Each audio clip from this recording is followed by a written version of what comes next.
Electric bus సేవలు ప్రారంభించి నగర రవాణా వ్యవస్థలో పుదుచ్చేరి మరో ముందడుగు వేసింది. ఇక్కడ ఎలక్ట్రిక్ బస్సులు ప్రజలకు సేవలు అందించడం ఒలెట్రా తయారు చేసిన బస్సులతోనే ప్రారంభం కావటం విశేషం. ఎలక్ట్రిక్ బస్సుల తయారీలో పేరుగాంచిన ఒలెట్రా గ్రీన్ టెక్ లిమిటెడ్ OGL తయారు చేసిన 25 బస్సులను Puducherry road transport corporation PRTC ప్రజలకు అందుబాటులోకి తీసుకొచ్చింది. బస్సులను లెఫ్టినెంట్ గవర్నర్ K కైలాశనాథ్, ముఖ్యమంత్రి N రంగస్వామి, సభాపతి R సెల్వంలో జెండా ఊపి ప్రారంభించారు.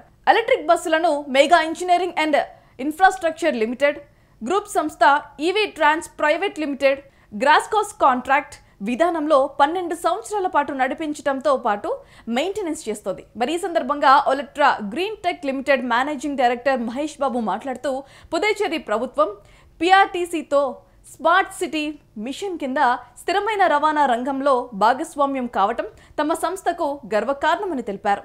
ఇక్కడ ఎలక్ట్రిక్ బస్సులను ప్రవేశపెట్టడం ద్వారా దేశంలో పరిశుభ్రమైన ప్రజా రవాణా వ్యవస్థను రూపుదిద్దడంలో ఒలెట్రా తన నిబద్ధతను మరోసారి చాటుకుందన్నారు.